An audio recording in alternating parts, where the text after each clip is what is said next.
L'insertion, c'est faire en sorte que les jeunes sevranais, ou les moins jeunes d'ailleurs, eh bien, puissent vivre dans cette ville.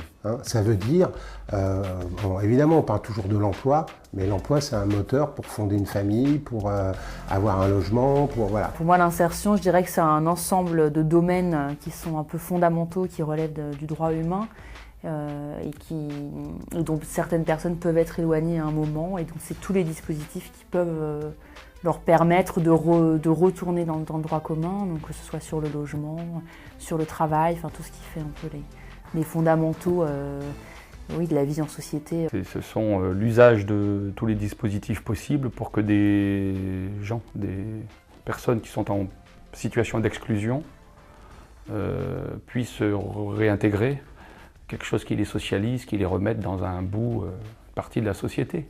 Contribuer à insérer des gens que j'appelle moi des cassés de la vie, des gens qui ont des difficultés, qui sont au bord du chemin et qu'on aide à lever la tête, sortir la tête de l'eau en les insérant à travers le travail. Poli 46, ouais.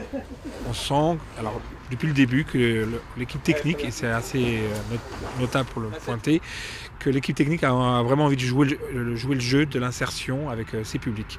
Donc concrètement pour ce chantier, avec la ville de Sevran, on a joué le jeu et la mission locale. On a embauché 2 jeunes, dont un qui était, c'est pas SDF, comment on va l'appeler. Quand on danse dans une voiture, est-ce que c'est SDF ? La boutade, bon, j'en plaisante, c'est que maintenant, grâce à notre travail d'insertion et sa mobilisation, il a son appartement. C'était son objectif. Voilà, il ne dort plus dans la voiture au Bedot, mais il dort dans un appartement. Il a son petit chez-soi. Et il avait un autre souci, c'était qu'il avait un problème de dents. Il avait des dents cassées à l'avant. Et on lui a aidé à traiter ça. Et maintenant, voilà. Moi, je suis chez eux depuis le mois d'avril, mai, juin, juillet, août, septembre, octobre. 7 mois. Je suis en train de compter mes doigts. Bon, en fait, j'ai été ouvrier d'exécution en insertion. J'ai aidé mes collègues à faire la colle et tout ce qui va avec la brique.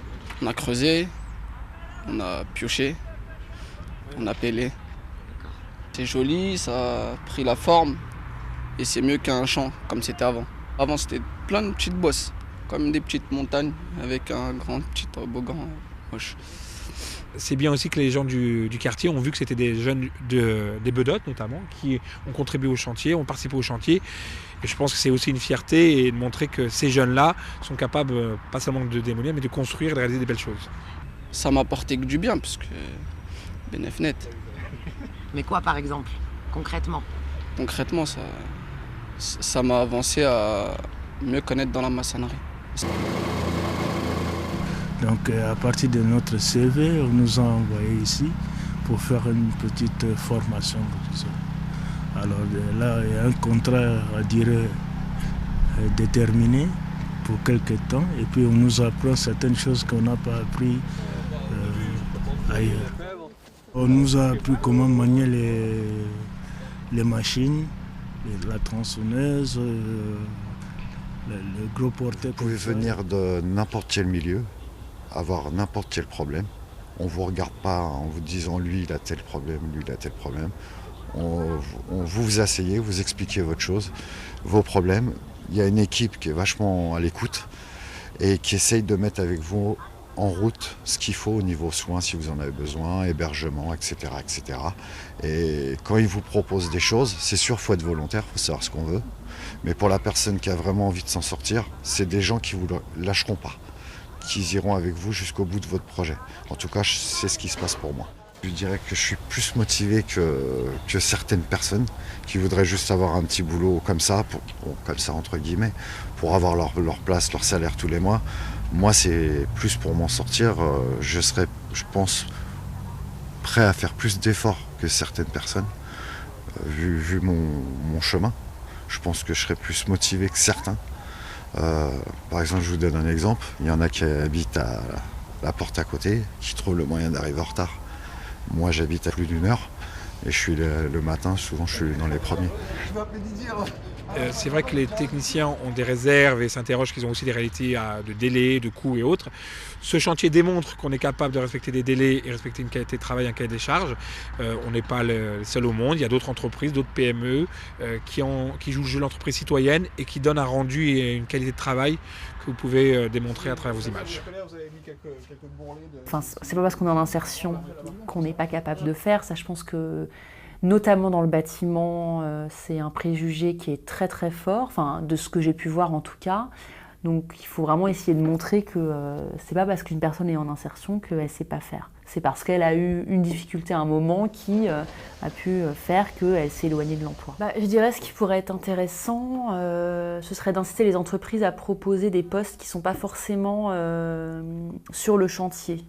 Je m'explique, parce que souvent les entreprises qui proposent des postes sur le chantier, c'est des postes de enfin voilà, c'est un peu toujours de ce que j'ai vu pour l'instant, hein, je parle par rapport à mon expérience, toujours les mêmes postes. Donc je pense que ça pourrait être aussi un moyen de proposer des postes peut-être à un public féminin, voilà. Et pourquoi pas essayer d'investir d'autres secteurs, enfin, même chez les bailleurs, par exemple les postes de gardiens, où on peut très bien imaginer des parcours de formation qui soient adaptés. Et ça, je pense que ça pourrait être intéressant.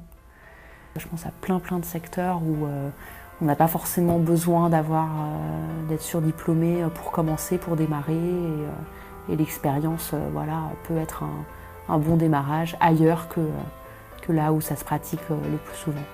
Donc l'idée, c'est de faire du cousu main au plus proche de l'individu et de lui proposer quelque chose qui sort peut-être du cadre, mais qui peut avoir un intérêt pour lui-même. Et dans ces cas-là, il va se développer. Ça vous remet le pied à l'étrier. Peu importe le nombre d'années où vous n'avez pas travaillé, on vous remet dans le système de travail, mais en vous laissant le temps de vous remettre. Ce qui veut dire, on ne va pas vous juger. Il n'y aura pas quelqu'un derrière vous toutes les 5 minutes pour vous dire « Allez, vas-y, travaille ». On prend en compte l'humain, on prend en compte vos problèmes. Et ça, je trouve que c'est vachement important. Alors, on a tous nos difficultés, on a tous nos soucis propres à chacun. Mais en passant par le travail ou en passant par des stages, ou peu importe, on vous remet dans la société, on vous réhabitue à avoir des règles, on vous réhabitue à vous lever, on vous réhabitue à avoir un salaire, on vous réhabitue à devenir quelqu'un d'intégré dans la société. Ce qui, pour moi, en tout cas, n'était pas mon cas. Enfin, qu'on ait plus d'informations sur les sorties positives de chaque structure et qu'on prouve le bien fondé de la démarche. Parce que je dirais, moi, par exemple, je dois défendre cette démarche auprès de plein d'acteurs différents. Voilà, donc je pense que... Et c'est pas toujours facile.